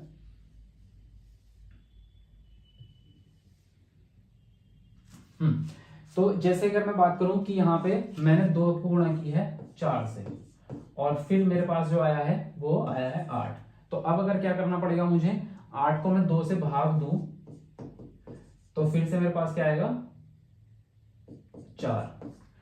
तो इस तरह से जो है मतलब कहने का, जहां से संक्रिया को शुरू कर रहे हैं वहां पे वापस से संक्रिया को ले आना, मतलब उसके एक तरह से इस तरह से समझ सकते हैं हम, जैसे आगमन और निगमन विधि होती है। तो एक होती है आगमन विधि जिसमें हम बच्चे को उदाहरण दे देते हैं और बच्चा जो है फिर उसके उदाहरण के बेस पे काम करता है और नियम बना लेता है। तो एक प्रक्रिया तो ये हुई कि उदाहरण से हमने नियम बना दिया, अब उसी नियम का इस्तेमाल करते हुए हमने और उदाहरणों को हल किया, तो वो हमारी जो है पलटावी गुण वाली क्रिया होगी। मतलब जहां से शुरू की थी वहीं पे वापस आ जाना, ये होता है पलटावी गुण, ठीक है। चलिए उसके अलावा आगे बढ़ते हैं क्रमबद्धता। तो क्रमबद्धता का मतलब तो यही है कि क्रम को समझ लेना, किसी भी चीज के श्रेणी क्रम हो गया, या संख्याओं का क्रम हो गया, या वस्तुओं का क्रम हो गया, छोटे बड़े का क्रम हो गया, ये चीजें तो क्रमबद्धता तो आपको पता है, ये भी एक गणित का ही एक गुण है। तो उसके अलावा जो है गणितीय संक्रियाओं का ज्ञान हो जाता है। तो गणितीय संख्या क्रियाएं कौन कौन सी होती है, गुणा करना, भाग करना, जोड़ना, घटाना, उनके पीछे रूल्स जो होते हैं वो भी बच्चा इस स्टेज में समझ जाता है कि घटाना किसको कहते हैं, तो कम करना किसको कहते हैं, तो वो सब चीजें बच्चा जो है इस स्टेज में समझ जाता है, ठीक है। तो ये हो गई। उसके बाद आती है आपकी औपचारिक संक्रियात्मक अवस्था, इसको हम अमूर्त संक्रियात्मक अवस्था भी कहते हैं, ठीक है। तो ये स्टेज आती है आपकी फॉर्मल ऑपरेशन कहते हैं 11 वर्ष से ऊपर। तो वैसे किसी किसी जगह पे बोलते हैं कि 11 से 15 वर्ष होती है, किसी में बोलते हैं 11 से 18 वर्ष होती है, और किसी में बोलते हैं कि 11 के बाद लास्ट तक कभी तक भी इसका जो है मतलब रुकती नहीं है। तो वयस्क अवस्था भी लिखा हुआ आता है, तो मानते हैं हम कि वयस्क अवस्था तक जो है हो सकती है, 11 से 18 वर्ष हम इसको मान सकते हैं, ठीक है। तो यहाँ पे बात करें तो इसमें जो है गुण आते हैं आपके अमूर्त चिंतन। अब जो है बच्चा जो है काल्पनिक रूप से, अमूर्त मतलब जो चीजें सामने नहीं है उनके बारे में भी बच्चा चिंतन कर सकता है। मोरली यानी कि मौखिक रूप से बच्चा जो है किसी भी सवाल का आंसर दे सकता है, और जो चीज आपके सामने नहीं है उसके बारे में भी डिस्कशन किया जा सकता है। जैसे ताजमहल हमारे सामने नहीं है लेकिन हम ताजमहल के बारे में डिस्कशन कर सकते हैं। अमूर्त चीजों के बारे में भी बच्चा जो है यहाँ पे सोचने लगता है। काल्पनिक चिंतन मतलब किसी चीज के बारे में कल्पना करना, जो चीज नहीं है वास्तव में उसके बारे में भी हम कल्पना कर लेते हैं, तो वो आपका काल्पनिक चिंतन होता है। जैसे आप कभी लंदन नहीं गए हैं लेकिन आप सोचिए कि लंदन कैसा होगा, तो हम अंदाजा लगा सकते हैं, कल्पना कर सकते हैं, तो काल्पनिक चिंतन हो गया। निगमनात्मक वही है, रूल्स वगैरह को समझ के। संज्ञानात्मक विकास में परिपक्वता आ जाती है आपकी, क्योंकि यहाँ पे संज्ञानात्मक विकास जो है वो पूर्ण हो जाता है। पूर्ण तो नहीं कहेंगे लेकिन मोस्टली बच्चा जो है 95% विकास बच्चे का संज्ञानात्मक विकास का हो जाता है, तो यहाँ पे परिपक्वता हम इसको कह सकते हैं, ठीक है। तो बाकी इसका भी अगर आप स्क्रीनशॉट लेना चाहें तो ले सकते हैं। फिर हम बात करते हैं यहाँ पर वाइगोत्स्की के सामाजिक सांस्कृतिक विकास के सिद्धांत के बारे में। और वाइगोत्स्की का सामाजिक सांस्कृतिक विकास का सिद्धांत बहुत ज्यादा इंपोर्टेंट है, और इससे रिलेटेड जो है आपके 2 प्रश्न सीडीपी में आते हैं। उसके अलावा जो है आपके हिंदी पेडागोजी और ईवीएस पेडागोजी में भी और मैथ पेडागोजी में भी इसके प्रश्न पूछे जाते हैं। डायरेक्टली इनडायरेक्टली सिर्फ कॉन्सेप्ट उन सब्जेक्ट का होगा, बाकी प्रश्न वाइगोत्स्की का होगा। जैसे कि इस तरह से एग्जांपल दूं मैं आपको कि प्रश्न आएगा ईवीएस पेडागोजी का कि एक टीचर जो है वो कक्षा में एक कक्षा 3 में जो है पर्यावरण अध्ययन का एक पाठ पढ़ा रही है और वह कक्षा के कुछ बच्चों को समूह कार्य देती है तथा उनसे एक दूसरे की मदद करने के लिए कहती है, तो वह किस विधि का या किस मनोवैज्ञानिक सिद्धांत का इस्तेमाल कर रही है। तो वहां पे ऑप्शन दिया होगा आपका जीन पियाजे का संज्ञानात्मक विकास का सिद्धांत, करके सीखना सिद्धांत, या वाइगोत्स्की का सामाजिक सांस्कृतिक सिद्धांत, या फिर ये कभी कभी इस तरह से देता है कि वाइगोत्स्की का सहपाठी अधिगम का सिद्धांत। तो वहां पे वाइगोत्स्की का ही सिद्धांत लागू हो रहा है, क्योंकि वहां पे जहां पे बात ये हो रही हो कि बच्चे सहपाठी अधिगम कर रहे हैं या सामाजिक अंतःक्रिया से सीख रहे हैं या एक दूसरे से मिलकर सीख रहे हैं, वहां पे जो है आपका सामाजिक सांस्कृतिक विकास आता है वाइगोत्स्की का। अब ये वाइगोत्स्की कहते क्या है, पहले इसके सिद्धांत को समझते हैं, उसके बाद में सबसे पहली चीज तो यह है कि वाइगोत्स्की रूस के रहने वाले थे। वैसे ये प्रश्न सीटेट में नहीं पूछता, यूपीटेट में पूछ लेता है, सीटेट में इनके कभी नहीं पूछता कि कहाँ के रहने वाले थे, कौन थे, क्या थे, सिर्फ सिद्धांत की बात होती है। तो इनके सबसे मेन पॉइंट जो इनके सिद्धांत की जड़ है वो सिर्फ एक लाइन है, और वो लाइन ये है कि हर प्रकार के विकास में समाज का योगदान होता है। अगर ये एक लाइन समझ गए आप, तो फिर आपको जो है इसके सिद्धांत में कुछ और पढ़ने की जरूरत है ही नहीं। बिल्कुल पूरा का पूरा सिद्धांत एक ही चीज पर टिका हुआ है, और वो ये है कि सभी प्रकार के विकास में समाज का योगदान होता है। अब विकास की जगह अधिगम कर लो आप, बात ये की है, क्योंकि हमने वीडियो के शुरू में बात की है कि बच्चे की दो ही चीजों पे हम ध्यान देते हैं, एक तो विकास और दूसरा अधिगम। बस ये दो चीजें अच्छी होनी चाहिए, आपकी साइकोलॉजी खत्म। तो विकास में भी और बच्चे के अधिगम में भी आपका समाज का सबसे बड़ा योगदान होता है, ये मान के चलो। अब अगर मैं भाषा की बात करूं, जैसे भाषा विकास की, तो वाइगोत्स्की कहते हैं कि भाषा विकास जो होता है वो समाज के इंटरेक्शन से होता है। मतलब बच्चा जो है समाज में रहता है, एक दूसरे की बातें सुनता है, एक दूसरे से बातें करता है, दोस्त बनाता है, उनके साथ में खेलते हुए बातें कर रहा है, पड़ोसी की बातें सुन रहा है, अपने नाना की बातें सुन रहा है, चाचा की सुन रहा है, माँ बाप से बातें कर, समाज के द्वारा जो है भाषा सीखी जा रही है। संज्ञानात्मक विकास की बात करें, वहां पे भी वाइगोत्स्की यही कह रहे हैं कि संज्ञानात्मक विकास जो है वो समाज के इंटरेक्शन के द्वारा सीखा जाता है, अकेला बच्चा कुछ नहीं सीख सकता। तो सही है, उनकी बात बिल्कुल परफेक्ट है कि बच्चा जो है संज्ञानात्मक विकास हो रहा है एक दूसरे से क्रिया करके, मतलब एक दूसरे के साथ में जो है बातें करके, एक दूसरे के साथ में जो है कुछ एक्टिविटी करके, या एक दूसरे से ज्ञान लेकर, तो इन चीजों से जो है संज्ञानात्मक विकास हो रहा है। सामाजिक विकास तो होता ही समाज में है, उसमें तो कुछ और आएगा ही नहीं, क्योंकि समाज का तो मतलब यही है कि एक दूसरे के साथ में मिलजुल के उस वातावरण में, उस कॉलोनी में या उस वातावरण में रहना। ठीक है, तो इनके समाज का एक ही इनके सिद्धांत का एक ही नियम है, और वो नियम ये है कि बच्चे जो भी सीखेंगे समाज में सीखेंगे, बस। उसके आगे इन्होंने कुछ बातें की है कि समाज से अंतःक्रिया के फलस्वरूप सभी प्रकार के विकास होते हैं, जैसी सुविधाएं वैसा विकास। इस लाइन को समझना, जैसी सुविधाएं वैसा विकास। जैसे हम कहते हैं ना आनुवांशिकता और वातावरण वाले टॉपिक में कि आनुवांशिकता कितनी भी अच्छी हो, अगर उसका वातावरण अच्छा नहीं होगा तो बच्चे का विकास डिस्टर्ब हो जाएगा, इफेक्टेड हो जाएगा। क्यों होगा? क्योंकि बच्चे को माता पिता से तो अच्छी गुण मिल गए हैं, लेकिन उन गुणों को परिपक्व बनाने में, उन गुणों का विकास करने में वातावरण का योगदान होगा। अब मान लीजिए बच्चे को बुद्धि तो अच्छी मिली है माता पिता से, लेकिन उस बुद्धि का इस्तेमाल ही नहीं हो पा रहा है, उस बुद्धि को जो है ज्ञान ही नहीं मिल पा रहा है, तो वो बुद्धि का विकास कैसे होगा? जब बच्चा स्कूल में जाएगा, अच्छा ज्ञान प्राप्त करेगा, या उसके आसपास का माहौल अच्छा होगा जहां पे उसको बहुत सारी नई चीजें सीखने को मिलेगी, तब उसकी बुद्धि का विकास होगा। अब उस चीज का विकास ही नहीं होगा तो बुद्धि वो आनुवांशिक रूप से कितनी अच्छी हो, वो कोई फायदा नहीं है उसका। और ऐसा बहुत सारे लोग होते हैं जिनको स्कूल जाने का चांस नहीं मिला लाइफ में, तो वो कुछ कर नहीं पाए, तबकि वो बहुत ज्यादा इंटेलिजेंट थे अगर हम बात करें बुद्धि से रिलेटेड। तो ये वही कह रहे हैं कि जैसी सुविधाएं वैसा विकास। अगर बच्चे को सुविधाएं यानी कि समाज अच्छा मिलेगा तो बच्चे का विकास अच्छा होगा, अगर समाज अच्छा नहीं मिलेगा तो बच्चे का विकास अच्छा नहीं होगा। ठीक है, तो इन्होंने यही कहा है कि समाज से अंतःक्रिया के फलस्वरूप ही, अंतःक्रिया मतलब इंटरेक्शन होता है, एक दूसरे से मिलना, तो वर्ड को याद रखा करो। अंतःक्रिया भी इनके लिए पॉजिटिव टैग वर्ड है। ठीक है, समाज से अंतःक्रिया के द्वारा सारी चीजें, सारा विकास हो रहा है आपका। बाल्यावस्था को आपका गिरोहावस्था कहा जाता है, ये याद रख लेना, नोट कर लो। गैंग एज इंग्लिश में बोलते हैं, हिंदी में गिरोहावस्था बोलते हैं, क्योंकि बाल्यावस्था में क्या होता है, बच्चे को मित्रता बनाने की जिज्ञासा होने लगती है, तो मित्र बनाना शुरू कर देता है, बच्चा घर से बाहर जाता है। तो बाल्यावस्था जो शुरू हो रही है आपकी 6 साल से, तो बच्चा उससे पहले तो घर में खेलता है, बच्चा ज्यादा बाहर माँ बाप भी नहीं जाने देते, और बच्चे का इंटरेस्ट भी नहीं होता अंदर से कि वो बाहर जाके खेले। लेकिन इसके बाद में क्या है, बच्चा स्कूल जाने लगता है 6 साल के बाद। तो बच्चे के जब स्कूल में जाएगा वहां पे इतने सारे बच्चे और मिलते हैं तो दोस्ती होती है, उनकी मित्रता बढ़ती है। तो बच्चा जो है अपना टीम बना लेते हैं कि ये वाले 3 दोस्त मेरे हैं और दूसरे बच्चे ने अपने बना लिए। तो इसमें क्या है, गिरोह बना लेते हैं एक तरह से बच्चे। इसमें गिरोह का मतलब ये नहीं कि वो लड़ाई दंगे करते फिर रहे हैं, बस वो है कि दोस्ती के लिए, खेलने के लिए या कोई भी काम करेंगे तो साथ साथ कर रहे हैं, मजे कर रहे हैं तो साथ साथ कर रहे हैं। तो ये एक तरह की गिरोह अवस्था इसको हम कह देते हैं, ठीक है। किशोरावस्था जो है वो अभी हम आगे पढ़ेंगे इसके बारे में पूरी डिटेल कि किशोरावस्था में क्या क्या चीजें होती हैं। दुश्चिंता होती है, स्वायत्ता का भाव आता है, परेशानियां आती हैं, नई नई चीजें होती हैं, अभी पढ़ेंगे आगे। तो किशोरावस्था को सक्रिय समूह के सक्रिय सदस्य माना जाता है किशोरावस्था के बच्चों को। तो ये वाइगोत्स्की के द्वारा कहा गया है कि बच्चे जो है जब किशोरावस्था में होते हैं तो सबसे ज्यादा एक्टिव होते हैं। कैसे? फॉर एग्जाम्पल जैसे हम शादी वगैरह में जाते हैं तो आपने देखा होगा जो किशोरावस्था वाले बच्चे होते हैं वो बहुत ज्यादा एक्टिव दिखते हैं शादियों में। मतलब जैसे बड़े लोग हैं वो आराम से, जो 20-25 साल के लोग हैं वो आराम से क्या करते हैं, बातचीत कर रहे हैं एक दूसरे के साथ में और अपना जो है जो भी एक्टिविटी उनको करनी है वो करते हैं। बिल्कुल उनके लिमिटेड जो है एरिया रहता है कि मुझे इन 4 लोगों से ही बात करनी है बस।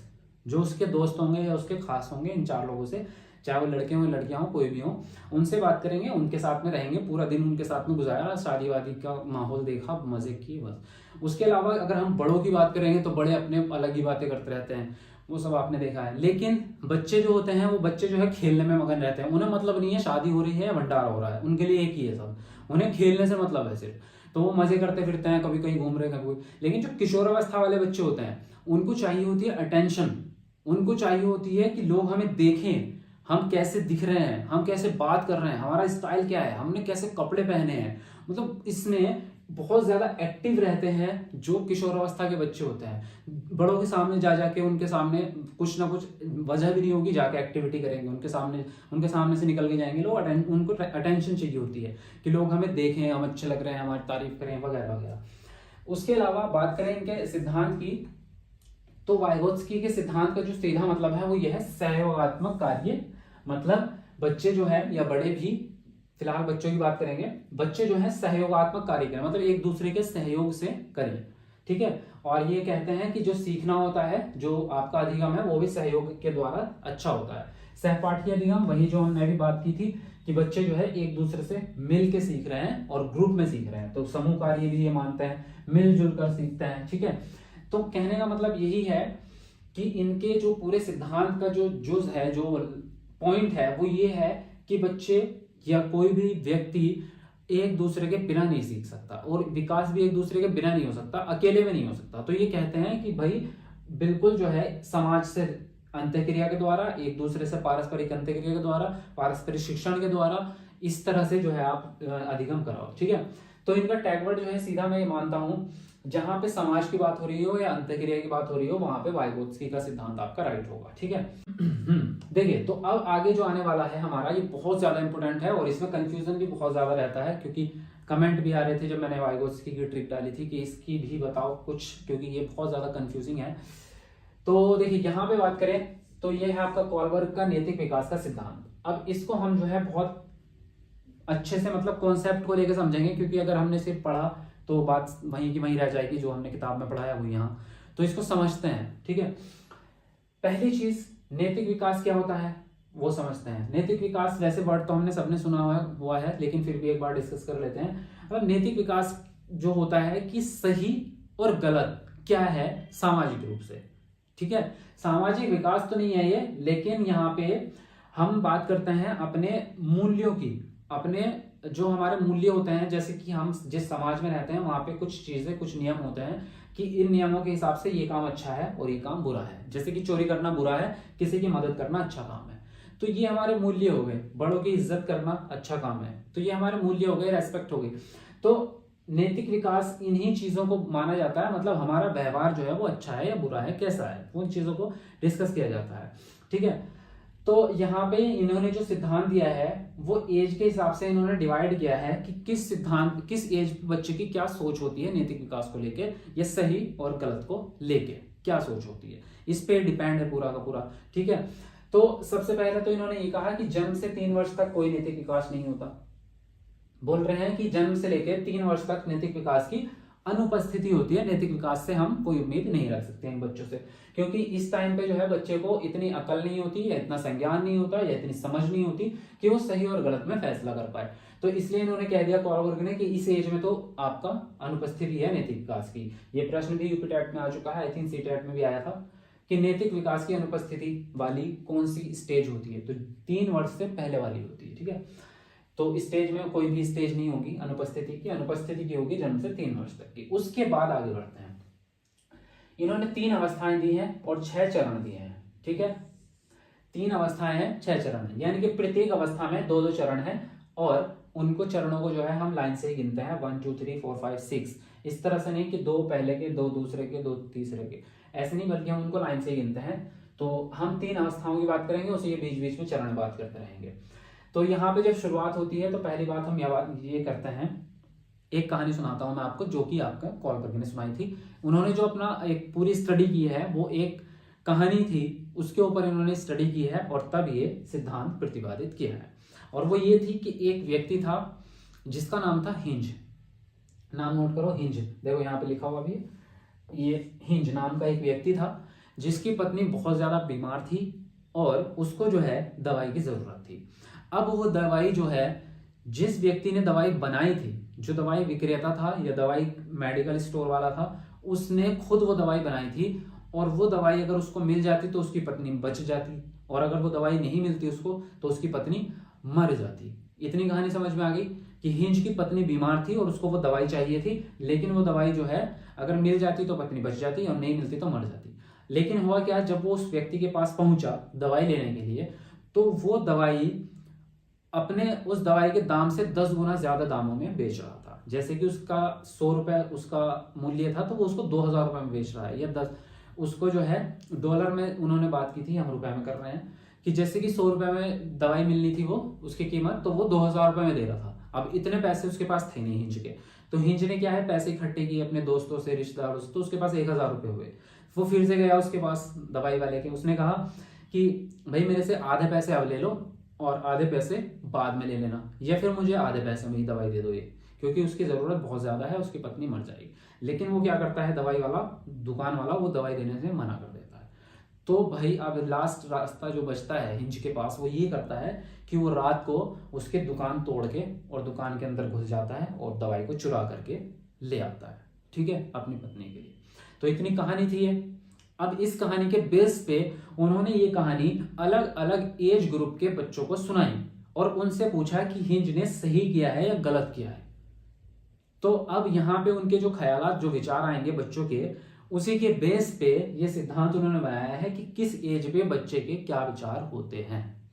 ठीक है, अब पढ़ते हैं। कहानी सुनाना इसलिए जरूरी था क्योंकि पूरी कहानी पे बेस्ड है पूरा का पूरा सिद्धांत। तो पहला जो स्टेज है वो है आपकी पूर्व परंपरागत अवस्था, जो कि 3 से 10 वर्ष तक की होती है। ठीक है, इस अवस्था में क्या होता है, बच्चा जो है, परंपरागत का मतलब है, परंपरा का वर्ड सुना है आपने, परंपरा मतलब जो हमारे समाज में रीति रिवाज होते हैं वो परंपरा कहलाते हैं। इसका मतलब सामाजिक नियम।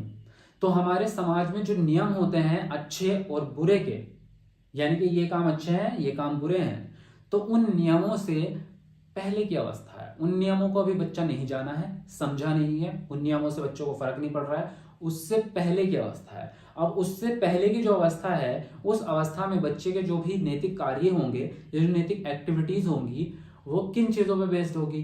बच्चा जो है आपका है 3 से 10 साल तक का, 3 से 10 साल तक का बच्चा है, तो किन चीजों पे बेस्ड होगी, या तो बच्चा डर की वजह से करेगा कोई भी काम, या फिर आज्ञा पालन की वजह से करेगा कि उसको बड़ों के द्वारा आज्ञा दी जा रही है, या फिर उसको कोई इनाम मिल रहा हो किसी चीज का, लालच हो कि भाई ये अच्छा काम किया तो इसके बदले आपको जो है केक खाने को मिलेगा, या इसके बदले जो है आपको कोल्ड ड्रिंक मिलेगी, तो बच्चा जो है लालच में आके जो है उस काम को करेगा। तो ये इस स्टेज में यही चीजें हैं। अब उनके नाम पढ़ते हैं कैसे कैसे।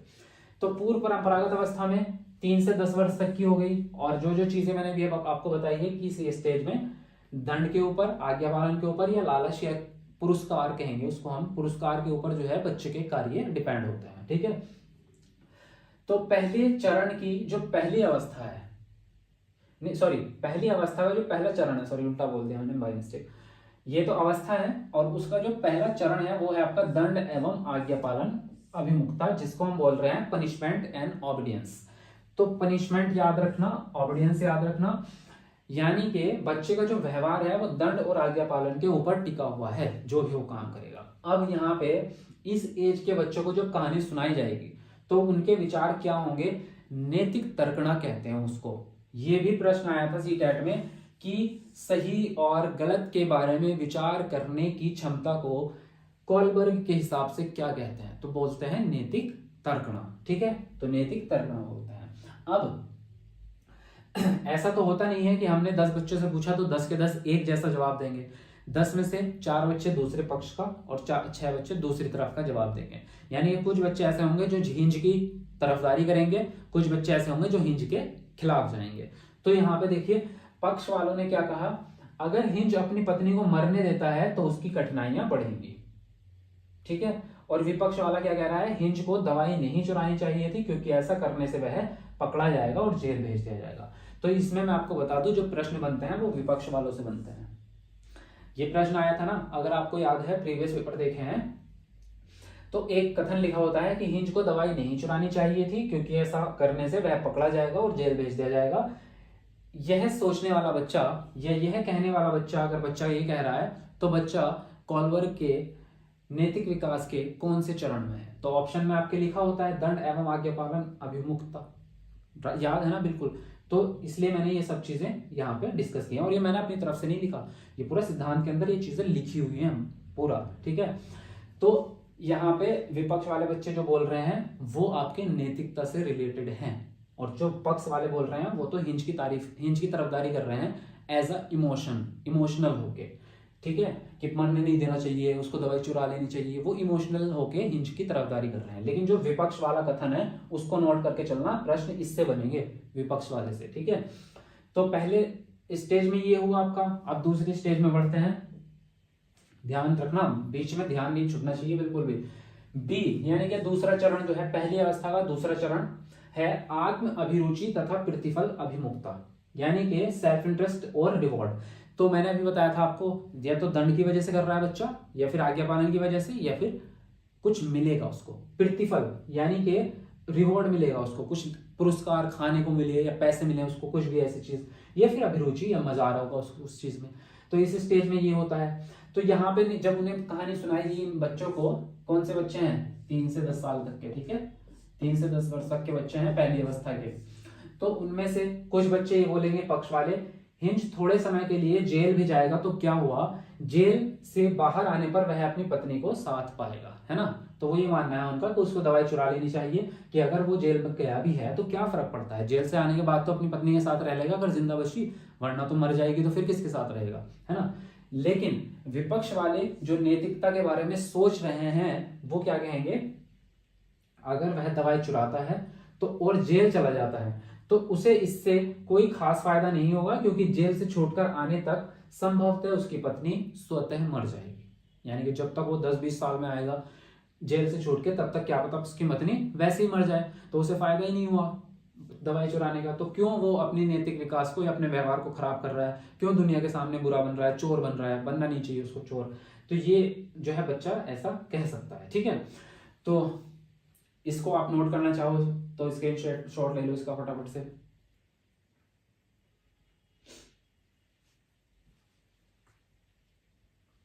चलिए,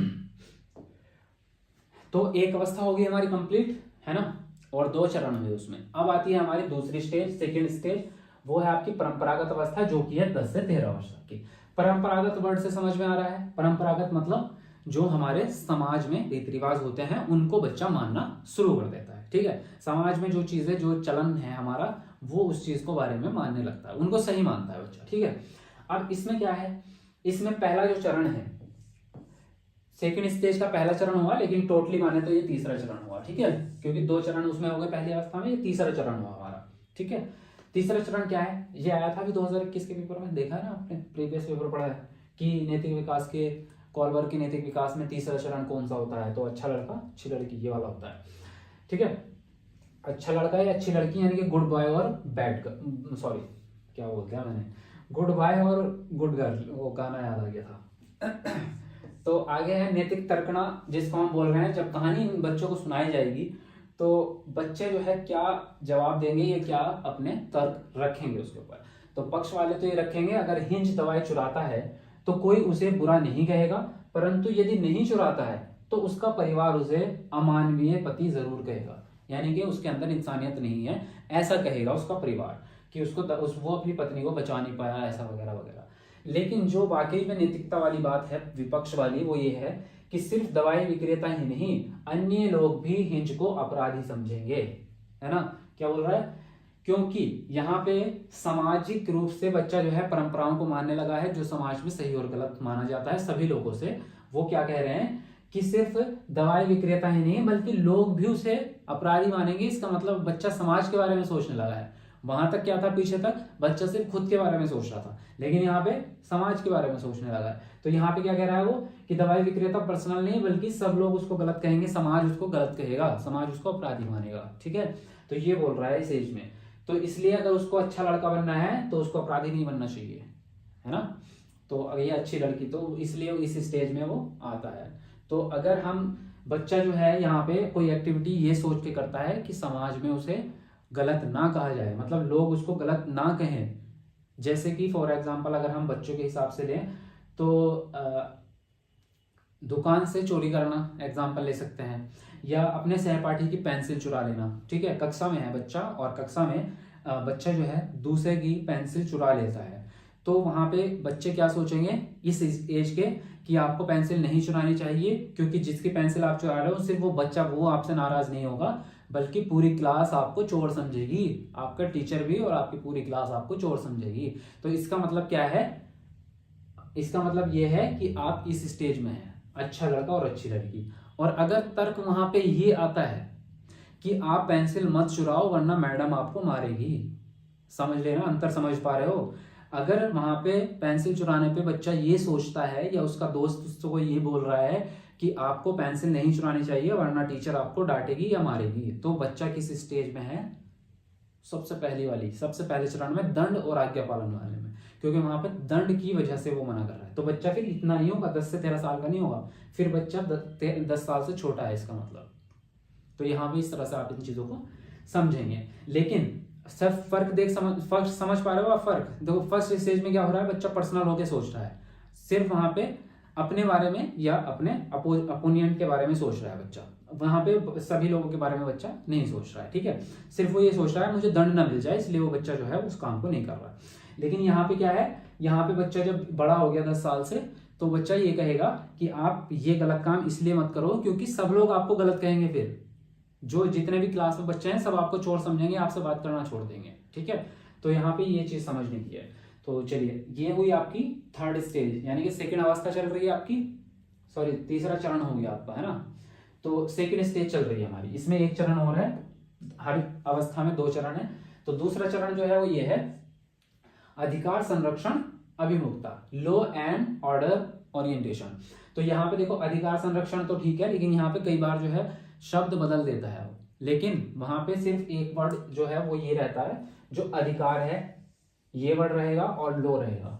लॉ मतलब कानून, लॉ एंड ऑर्डर मतलब कानून। तो इंग्लिश वाला तो आपको समझ में आ ही जाएगा, हिंदी वाले में भी ये चीज याद रखना, अधिकार की बात हो रही होगी या कानून की बात हो रही होगी। कई बार कानून वर्ड यूज करता है यहाँ पे, कानून संरक्षण अभिमुखता इस तरह के वर्ड यूज होते हैं। तो यहाँ पे कानून यानी कि लॉ एंड ऑर्डर की बात हो रही होगी इस चरण में। ठीक है, तो जब इस चरण वाले बच्चे को आप ये हिंज की कहानी सुनाते हैं तो उनके जवाब क्या आते हैं, सुनिए। यहाँ पे पक्ष वाले बच्चे बोलेंगे कि हिंज को दवाई चुरानी चाहिए क्योंकि उसने पत्नी से जान बचाने की कसम खाकर शादी की है। ठीक है, ये तो हुआ उसकी तरफदारी वाले। लेकिन नैतिकता वाला क्या हुआ, विपक्ष वाला, यद्यपि पत्नी की जान बचाना फर्ज है, फिर भी हिंज को समाज के नियमों का कठोरता से पालन करना चाहिए। क्या बोल रहा है कि पत्नी की जान बचाना जरूरी है, लेकिन फिर भी हिंज को क्या करना चाहिए, समाज के नियमों का कठोरता से पालन करना चाहिए। यानी कि पेंसिल की जरूरत तो है बच्चे को, लेकिन उसे चुरानी नहीं है, उसे क्लास के नियमों का पालन करना है, क्लास में जो नियम बनाए गए हैं उनका पालन करना है। इसी प्रकार से समाज में जो नियम बनाए गए हैं उनका पालन करना चाहिए। इस स्टेज के बच्चे आपसे ये कहेंगे। ठीक है, तो यहाँ पे दोनों स्टेज समझ में आ गई आपको। फर्स्ट स्टेज में क्या हो रहा है, बिल्कुल रिवीजन करके चलें इसको अभी अभी, ठीक है। फर्स्ट स्टेज में क्या हो रहा है, डर की वजह से दंड न मिल जाए, या फिर आज्ञा पालन की वजह से आपको जो है बड़े बोल रहे हैं इसलिए आप वो काम कर रहे हैं, या फिर आपको कोई पुरस्कार मिल रहा है, लालच मिल रहा है बच्चे तब इसलिए वो कोई भी काम कर रहे हैं। जब हम दूसरी स्टेज में आए हैं तो दूसरी स्टेज में क्या हो गया, समाज आपको गलत ना कहे इसलिए वो काम मत करो, या फिर समाज के जो नियम है, जो दायरे हैं उसके हिसाब से काम करो। दो चीजें हो गई, एक तो ये हो गया कि आपको समाज बुरा ना कहे, इससे पहले वाले में यही है ना, अच्छा लड़का अच्छी लड़की वाले में कि समाज आपको गलत ना कहे, आप इज्जत खराब मत करो अपनी इसलिए वो काम मत करो गलत वाला, या फिर जो आपके समाज में दायरे बने हुए हैं, जो सामाजिक नियम बने हुए हैं उनका पालन करो आप। तो दूसरी स्टेज ये हो गई। अब तीसरी स्टेज पे आते हैं, तीन ही स्टेज है इनकी कॉलबर की। तीसरी स्टेज क्या है, परंपरागत स्तर है, जो कि 13 वर्ष से ऊपर तक का होता है। यानी कि अब जो है, जो परंपराएं हैं, जो हमारे सामाजिक नियम है, होता है ना, हमारे हर समाज के नियम बने होते हैं। समाज के नियम भी जो है वो जगहों के हिसाब से बदल जाते हैं। जैसे कि हम बात करें हिंदुस्तान का समाज और आप बात करें अमेरिका का समाज, तो अलग अलग है। यहाँ पे कुछ चीजें ऐसी हैं जहाँ पे वहां पे तो ओपनली आप कर सकते हैं, लेकिन इंडिया में नहीं कर सकते। जैसे कि वहां पे आप गर्लफ्रेंड बॉयफ्रेंड कुछ भी कर सकते हैं, रोड पे भी। तो कुछ भी का मतलब बहुत कुछ नहीं, मतलब फेयरली। तो यहाँ पे इंडिया में नहीं कर सकते। जैसे कि आप जो है यहाँ पे हम बात करें तो सड़कों पे कहीं भी जो है लोग खड़े होके और एक नंबर करने लग जाते हैं, तो वहां पे आप बिल्कुल नहीं कर सकते। तो ऐसे बहुत सारे चीजें हैं। जैसे कि अब यहाँ पे बात करें हम इंडिया में, तो सिटीज जो हैं वहां पे आप नहीं कर पाएंगे, जहां पे भीड़ होगी वहां पे नहीं कर पाएंगे। तो ऐसी बहुत सारी चीजें होती है। फिलहाल एग्जाम्पल बहुत सारे हैं कि हर समाज का एक दायरा होता है कि वहां पे ये ऐसे ऐसे करना होता है, आपको इतना इस नियम कानून का फॉलो आपको करना पड़ेगा।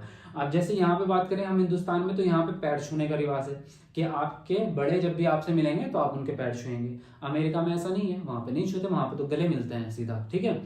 तो इस तरह के कुछ नियम हैं। अब जैसे हिंदू समाज की बात करें तो वो नमस्ते करेंगे, मुस्लिम समाज की बात करेंगे तो सलाम करेंगे बड़ों से। तो इस तरह से जो है यहाँ पे हर सोसाइटी का एक दायरा होता है, और एक सही और गलत का जो दायरा होता है वो लगभग बराबर ही होता है। चोरी करना अगर पाप है, गलत है, तो वो हर समाज में गलती है। तो यहाँ पे इस स्टेज में आके बच्चा जो है उन सामाजिक दायरों को तो समझ लेता है, लेकिन उससे भी ऊपर की सोच अब उसके अंदर आ जाती है, और अब वो क्या करने लगता है, जो हमारे देश का जो वो है क्या बोलते हैं कानून है, उसके बारे में बच्चा सोचने लगता है, ठीक है। जो हमारा संविधान है उसके बारे में बच्चा सोचने लगता है कि इसमें भी दो स्टेज हैं, तो दो स्टेज की बात करेंगे। तो पहली स्टेज में तो बच्चा जो है आपका संविधान के हिसाब से चल रहा है, और जब दूसरी स्टेज आएगी उसमें संविधान से भी ऊपर उठ जाएगा।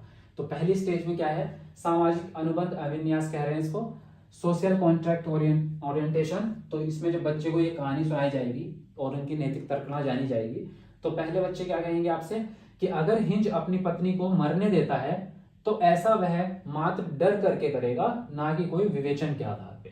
क्या बोल रहा है यहाँ पे कि हिंज जो है अपनी पत्नी को अगर मरने दे रहा है तो वह डर की वजह से कर रहा है कि उसको कुछ हो ना जाए वगैरह वगैरह, या वो डरपोक आदमी है, इस तरह से।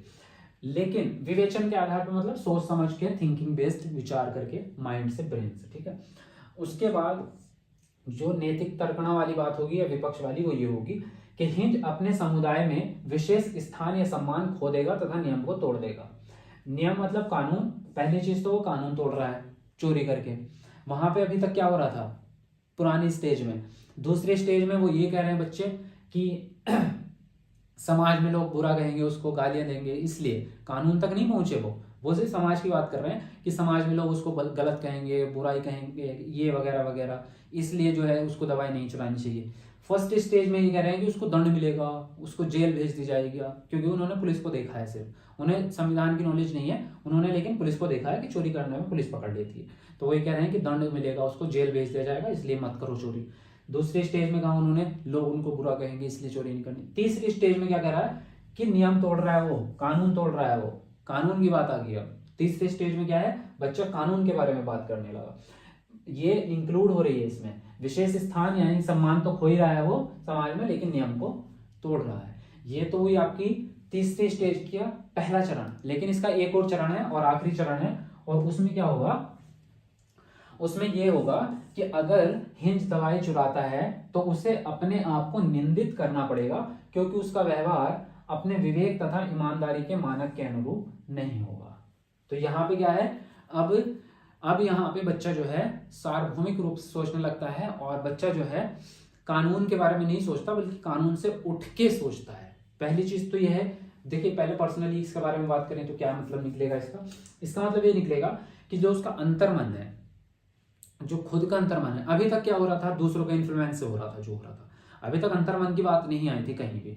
अभी या तो दंड की वजह से या समाज की वजह से या कानून तोड़ रहा है, ये सब बातें चल रही ना। यहाँ पे बात आ गई अंतर्मन की, जो आप खुद से हो, तो आपका खुद जो है अंतर्मन इस चीज की इजाजत नहीं देगा। फिर आप ईमानदार व्यक्ति अपने आप को नहीं कह सकते, आप जो है अपने विवेक के आधार पे ये काम मत करो, आपको निंदित होना पड़ेगा, मतलब आपकी इंसल्ट होगी और आपको शर्मिंदगी उठानी पड़ेगी, ये कह रहे हैं। और सार्वभौमिक नैतिक सिद्धांत का मतलब ये होता है कि यहाँ पे बच्चा जो है एक्चुअल में लोगों के कल्याण के बारे में सोचने लगता है। यहाँ पे जो कानून, जो संविधान है, उसमें भी कई बार बच्चा ये कहेगा, बच्चा नहीं रहा, बड़ा हो गया है, तो वो ये कहेगा व्यक्ति कि अब जो है हमारे संविधान में भी चेंज करने की जरूरत है, या अगर उसको कुछ भी लगेगा कि इस संविधान की वजह से हमारे समाज पे गलत असर पड़ रहा है या हमारे समाज की तरक्की रुक रही है, तो हमें इस कानून में बदलाव कर देना चाहिए। और जो आपके पक्ष वाले हैं वो भी पढ़ लेते हैं। पक्ष वाले ये कहेंगे कि अगर हिंज औषधि की चोरी नहीं करता है तो वह कानून के पंजे से परे निश्चित रूप से रहता है, पर वह अपने अंतर्मन तथा विवेक के नियम से परे नहीं हो सकता। ठीक है, अब ये तो हो गया हमारा। अब इनमें से फिर से एक बार डिफरेंशिएट करते हैं कि कैसे कैसे क्या क्या चीजें हुई हैं। ठीक है, रिवीजन करते हैं इसका। ठीक है, कहां से शुरू हुआ था, हाँ यहां से शुरू हुआ था। तो देखिए पहली स्टेज में, पहले अवस्थाओं की बात करेंगे, यहां पे लिखता हूं मैं। पहली स्टेज में 1, 2 और 3 अवस्थाएं हैं। ठीक है, पहली अवस्था में क्या हो रहा है, पहली अवस्था में दंड की वजह से आज्ञा पालन या पुरस्कार, इसकी वजह से जो भी वो काम हो रहा है, इसकी वजह से हो रहा है। ठीक है, दूसरी स्टेज में क्या हो रहा है, लोगों की वजह से, समाज गलत ना कहे, गलत ना कहे, इसलिए हो रहा है। तीसरी स्टेज में सार्वभौमिकता,